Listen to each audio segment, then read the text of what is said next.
1998. A single cartridge slides into the Nintendo 64, and the entire trajectory of role-playing games changes forever. You think you know Ocarina of Time's legacy? You think it's just nostalgia, just another great Zelda game that people remember fondly? Think again. Because hidden beneath the surface of Link's most iconic adventure lies a blueprint, a foundational DNA strand that courses through nearly every single modern RPG you've played in the last 2 decades. From Dark Souls to Elden Ring, from Final Fantasy to The Witcher, the mechanics you take for granted, the systems you assume were always there, they started here. They started with a green-clad hero and a revolutionary controller input that Nintendo called Z-targeting. When Ocarina of Time launched on November 21st, 1998, critics didn't just praise it, they declared it a masterpiece, a perfect 10 from countless publications, revolutionary acclaim that echoed across the gaming world. But here's what most retrospectives miss, what gets lost in the nostalgia and the golden glow of memory. Ocarina of Time didn't just make a great game, it solved fundamental problems that were plaguing the entire medium. Three-dimensional gaming was still in its infancy. Developers were struggling to translate beloved two-dimensional genres into this new spatial dimension. And players? Players were getting lost, frustrated, unable to properly engage with enemies in these sprawling 3D worlds. Enter Z-targeting. One button. One simple press of the Z trigger on that revolutionary N64 controller, and suddenly, everything clicked into place. Before we dive deeper, let's establish something crucial. This isn't about whether Ocarina of Time is the best Zelda game.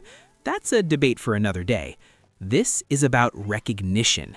This is about understanding that when you lock on to an enemy in Monster Hunter, when you circle strafe a boss in Dark Souls, when you strategically reposition during combat in Final Fantasy VII Remake, you're experiencing evolution, not innovation.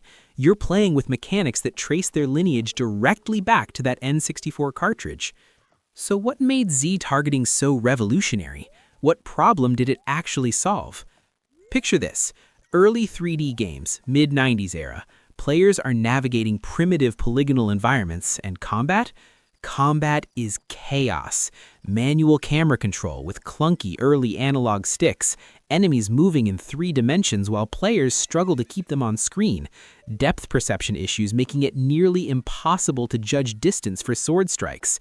Games like Tomb Raider had largely avoided this by focusing on platforming and shooting. Fighting games stayed in controlled arenas with fixed camera angles. But action RPGs needed players to navigate open spaces and engage in precise skill-based combat. Ocarina of Time's solution was elegant in its simplicity. Press Z. The camera automatically repositions behind Link. The targeting reticle locks onto the nearest enemy. Suddenly, combat becomes readable. The player can focus on timing, on strategy, on the enemy's attack patterns, rather than wrestling with the camera. Link automatically orients toward the locked target. Circle strafing becomes intuitive with simple sideward movements, and defensive maneuvers like the backflip execute perfectly because the game knows which direction the player is facing relative to the threat. This wasn't just convenient, this was transformative. And the ripple effects? They're everywhere. Let's trace the lineage. Dark Souls, From Software's legendary action RPG series that redefined difficulty and environmental storytelling in games. The lock-on system? Direct descendant of Z-targeting. Press the right stick, camera focuses on the enemy. Circle strafing becomes your primary defensive and positioning tool. Director Hidetaka Miyazaki has spoken in interviews about how much he admired Ocarina of Time's combat clarity, how it influenced his approach to making challenging but fair combat encounters. Without Z-targeting establishing this language, Dark Souls' precise, methodical combat would have been infinitely more frustrating. Monster Hunter, Capcom's massive franchise built entirely around hunting giant creatures with skill-based combat. The lock-on camera system introduced in later entries? Evolution of the same principle.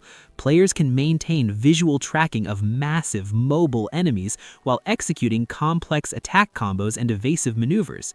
The series initially avoided lock-on, and fans demanded it precisely because games like Ocarina of Time had taught them that 3D action combat should have this level of camera assistance. Final Fantasy VII Remake, Square Enix's reimagining of their classic JRPG into a modern action RPG hybrid. The tactical mode, the ability to lock focus on specific enemies during real-time combat, the way characters automatically orient toward targeted foes, all of it traces back to principles that Ocarina of Time established. The game needed players to blend action and strategy, and the lock-on system provides the foundation that makes that blend possible. Even games that don't use traditional lock-on have internalized the lesson. The Witcher 3 has soft lock targeting that automatically orients Geralt toward nearby enemies. God of War uses a semi-locked camera perspective that keeps Kratos oriented toward threats. Horizon Forbidden West implements concentration mode that slows time while Aloy aims, but still uses targeting reticles and auto-orientation for melee combat. The lesson Ocarina of Time taught the industry was simple but profound. 3D combat requires spatial clarity, and giving players tools to manage the camera and maintain visual focus on threats isn't dumbing down the experience, it's enabling the experience. But Z-targeting was just the beginning. Let's talk about space itself. Let's talk about how Ocarina of Time revolutionized what it meant to explore a video game world. Before Ocarina of Time, 3D game worlds fell into two categories. You had controlled, linear experiences like Crash Bandicoot, beautiful but restrictive corridor levels that funneled players along predetermined paths, or you had ambitious but empty experiments like some early PC RPGs, vast spaces with little meaningful content where size was mistaken for scope. Ocarina of Time? Ocarina of Time cracked the code on something far more sophisticated: interconnected spatial storytelling. Hyrule Field. When players first stepped out of Kokiri Forest and saw that expanse stretching before them, it wasn't just impressive for its time, it was revolutionary in its design philosophy. Here was a central hub that connected distinct, diverse regions: Death Mountain looming to the north, Zora's Domain hidden behind waterfalls to the east, Lake Hylia spreading to the south, Gerudo Valley stretching toward the desert to the west, and every single one of these locations felt purposeful, felt earned, felt like genuine places rather than just level geometry. Here's what's brilliant about Ocarina of Time's world design. It taught players to read environments. Those cracks in walls that signal bombable surfaces, players learned to look for them. Those patches of different soil texture that indicate digging spots. Pattern recognition became second nature. The way certain architectural elements signal puzzle solutions, environmental literacy became a core skill. And modern RPGs, they've taken this lesson to heart and expanded it to incredible heights. Elden Ring, From Software's open-world masterpiece from 2022, the lands between is essentially Hyrule Field's philosophy evolved to massive scale, a central interconnected area with distinct regions branching off organically, secrets hidden in environmental details, progression gated by exploration and discovery rather than just level requirements.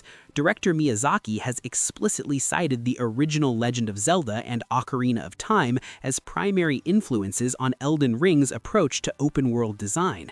The way hidden paths reveal themselves through careful observation, the way dungeons connect to the overworld with seamless transitions, the reward structure for thorough exploration, all of it echoes Ocarina of Time's design DNA. The Witcher 3, CD Projekt Red's sprawling fantasy epic, the way Novigrad, Skellige, and Valen each have distinct visual identities and cultures while still feeling like parts of a cohesive world, that's Ocarina of Time's segmented but connected approach, the way environmental storytelling conveys narrative information without explicit exposition. Link never spoke a word, yet players understood Hyrule's history, its cultures, its conflicts through environment and NPC dialogue. Geralt talks plenty, but The Witcher 3 still uses the same principle, letting environment speak, letting exploration reveal story. Horizon Forbidden West, Guerrilla Games' post-apocalyptic action RPG from 2022, the ruins of the old world scattered throughout the new, each location telling environmental stories about what came before.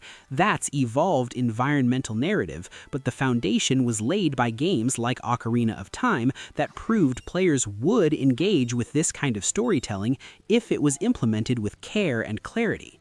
But here's where Ocarina of Time did something that still feels fresh, still feels sophisticated even by 2025 standards: non-linear progression within a structured narrative. Think about the flow of Ocarina of Time's adult era. Players could tackle the Forest Temple, Fire Temple, and Water Temple in multiple sequences. The game gently guided players toward a suggested order through difficulty scaling and NPC hints, but exploration-focused players could sequence break, could challenge themselves, could approach the adventure in ways that felt personal. This wasn't the complete freedom of Breath of the Wild's go anywhere immediately philosophy, but it also wasn't the rigid A to B to C linearity of most contemporary games. Modern RPGs have embraced this middle path enthusiastically. Games like Divinity Original 2, Baldur's Gate 3, and even more action-focused titles like Ghost of Tsushima offer structured narratives with flexible progression paths. Players have agency, have choice, but the developers maintain narrative coherence and difficulty curves. It's the Ocarina of Time model scaled up and refined. Now, let's talk about time itself. Let's discuss one of the most ambitious narrative and mechanical innovations in RPG history, Ocarina of Time's time travel system. 7 years, one magical song, and the entire world transforms. When players first pulled the Master Sword from the pedestal and watched Link age from child to adult, it wasn't just a narrative twist, it was a mechanical and environmental revolution. Hyrule Castletown, once vibrant and bustling, now overrun with redeads. The serene Kakariko Village becoming a refuge. Lake Hylia's water level dropping, revealing new paths. Death Mountain's caverns changing as Goron civilizations struggled under Volvagia's tyranny. But here's what made this system so sophisticated, what elevated it beyond simple see two versions of areas gimmick: causality. Players learn to think in terms of cause and effect across timelines.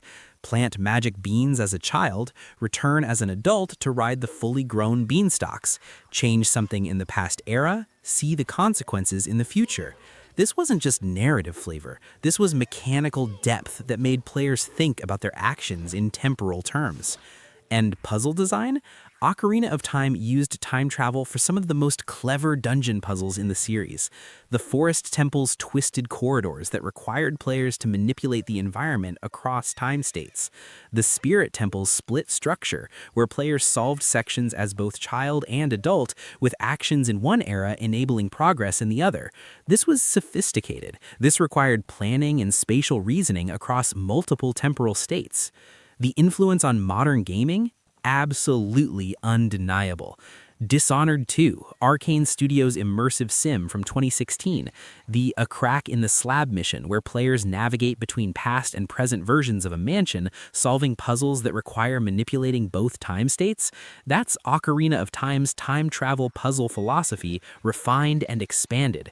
The mechanical clarity, the environmental differences between time periods, the causality puzzles, all of it echoes what Ocarina of Time established as viable game design. Life is Strange, Dontnod Entertainment's narrative adventure series, built entirely around time manipulation. The ability to rewind conversations, to see the consequences of choices and then reverse them, to solve mysteries by viewing scenes from multiple temporal perspectives. This is time-based mechanical storytelling, and while it's more narrative-focused than Ocarina of Time's action-adventure approach, the fundamental principle remains: time as a mechanic, not just a story element. Titanfall 2's Effect and Cause level, considered one of the best single levels in any first-person shooter, uses time shift mechanics, where players jump between past and present to solve environmental puzzles and combat encounters. The developers cited adventure games and puzzle games as influences, and that lineage traces back through games like Ocarina of Time that proved temporal mechanics could be both narratively meaningful and mechanically engaging. Even games that don't use explicit time travel have learned from Ocarina of Time's approach to world state changes. Games like Dragon Age, where player choices affect future states, Mass Effect's consequence system across multiple games, the Witcher series branching narratives where early decisions cascade into later outcomes, all of these systems internalized the lesson that players will engage with complex cause and effect storytelling if the changes are visible and meaningful. But perhaps most importantly, Ocarina of Time taught the industry that time travel and world state changes shouldn't just be narrative window dressing, they should be mechanically integrated. The child and adult eras weren't just different story chapters, they had different mechanical affordances. Child Link could crawl through small passages, adult Link could use heavy equipment. This integration of narrative and mechanics, this understanding that story and gameplay should reinforce each other, that's become fundamental to modern RPG design. Let's zoom out for a moment. Let's look at the bigger picture, the cumulative impact, the way all these innovations combined to create something greater than the sum of their parts. Ocarina of Time established a blueprint, a template for what 3D action RPGs could be. Clear combat systems that give players agency, interconnected worlds that reward exploration with both mechanical and narrative payoffs, non-linear progression within structured frameworks, temporal mechanics that add puzzle depth and narrative complexity, environmental storytelling that respects player intelligence. And here's what's fascinating: when we look at games released even in 2024 and 2025, the DNA is still there. The Legend of Zelda Tears of the Kingdom, obviously influenced by its own series history, but the way it builds on Ocarina of Time's foundational systems is clear. The lock-on combat, the spatial puzzle design, the environmental storytelling, all of it evolved from those N64 roots. Final Fantasy XVI, Square Enix's action-focused evolution of their legendary series. The iconic abilities system with its action combat, the way players lock onto enemies and execute precision timing-based attacks, that's modern evolution of combat principles that Ocarina of Time helped establish. Hogwarts Legacy, the surprise hit from 2023 that gave players a sprawling, magical world to explore. The way Hogwarts Castle serves as an interconnected hub with secrets hidden in environmental details, the way exploration is rewarded with both narrative revelations and mechanical upgrades, that's the Ocarina of Time world design philosophy applied to a different IP. Star Wars Jedi Survivor, Respawn Entertainment's action-adventure sequel. The lock-on combat system, the interconnected worlds with gated progression, the way abilities unlocked throughout the game allow access to previously unreachable areas, all of these are direct descendants of design principles that Ocarina of Time pioneered. Even games in completely different genres have absorbed these lessons. Monster Hunter Wilds, the upcoming entry in Capcom's flagship franchise announced for 2025, continues to refine the lock-on targeting and spatial combat that traces its lineage back to Z targeting. The developers have learned what works, learned what players expect from 3D action combat, and those expectations were shaped by games like Ocarina of Time. Here's a thought experiment. Imagine modern RPGs without Ocarina of Time's influence. Imagine Dark Souls with no lock-on system, where players manually control the camera during every boss fight with those tight timed dodge rolls. Imagine Elden Ring without the environmental storytelling language that teaches players to read the landscape for secrets. Imagine The Witcher 3 without the interconnected world structure that makes exploration feel purposeful. Imagine any time travel game without the mechanical integration that Ocarina of Time proved was possible. The landscape would be unrecognizable. Different developers might have eventually solved these problems in different ways, sure, but the actual history, the actual evolution of the genre, it flows through Ocarina of Time. This isn't just nostalgia talking. This isn't just Nintendo fans overstating the importance of a beloved classic. This is observable influence, traceable lineage, demonstrable impact. And here's what makes this even more remarkable. Ocarina of Time accomplished all of this with 1998 hardware limitations, 32 megabytes of cartridge space, and underpowered compared to PlayStation console, a controller that was experimental and unconventional. Nintendo and director Shigeru Miyamoto took these constraints and created something so mechanically sound, so fundamentally well-designed, that its systems are still being used and refined nearly 3 decades later. Think about that for a moment. Games released in 2025, running on hardware that's literally thousands of times more powerful than the N64, with development budgets in the hundreds of millions, and they're still using refined versions of combat systems, world design philosophies, and mechanical frameworks that Ocarina of Time established in 1998. That's not just influence, that's foundational, that's blueprint-level impact. The genius of Ocarina of Time wasn't that it did everything first. It didn't. Other games had 3D combat, other games had time travel mechanics, other games had interconnected worlds.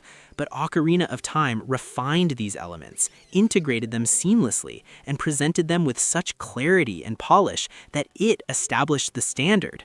It showed the industry not just what was possible, but what worked, what players responded to, what created engaging experiences, what could be built upon. And build upon it they did. Every generation of gaming hardware brings new RPGs that push boundaries, that expand possibilities, that tell new stories and create new experiences. But look closely at the mechanics, at the systems, at the design philosophies, and you'll see Ocarina of Time's DNA threaded through them. The Z targeting system that solved 3D combat clarity, it's in your favorite action games. The interconnected world design that makes exploration meaningful, it's in your favorite open world RPGs. The temporal mechanics that add puzzle depth, they're in your favorite narrative adventures. The environmental storytelling that respects player intelligence, it's everywhere in modern game design. So the next time you're playing Elden Ring and you lock onto a challenging boss, giving yourself spatial clarity for that tough encounter, remember where that came from. The next time you're exploring the world of a new RPG and discovering how different regions connect organically into a cohesive whole, remember the blueprint. The next time you're solving puzzles that require thinking about cause and effect across different game states, remember the foundation. Ocarina of Time didn't just make a great game. It didn't just create a beloved classic that resonates with nostalgia. It established the fundamental language of modern 3D action RPGs. It solved problems that were holding the entire medium back, and it did so with such elegance, such clarity, such undeniable quality that developers have been learning from it, building on it, evolving it ever since. The landscape of modern RPGs would be utterly, completely, fundamentally different without Ocarina of Time. That single N64 cartridge, that one adventure with a green-clad hero and a magical ocarina, it changed everything. And the best part? Most players don't even realize it. These mechanics feel natural now, feel intuitive, feel like they've always been there. But they haven't. They were invented, refined, and perfected by a team at Nintendo in the late 90s who were trying to figure out how to make 3D adventure games work. That's the unseen impact. That's the legacy that transcends nostalgia and fandom. That's why, nearly 30 years later, we're still talking about Ocarina of Time, not just as a great game, but as a revolutionary force that shaped an entire genre. And when the next generation of RPGs releases, when new mechanics are invented and new innovations push the medium forward, they'll be building on this foundation. They'll be standing on the shoulders of giants. And one of those giants, one of the most important and influential, is The Legend of Zelda: Ocarina of Time.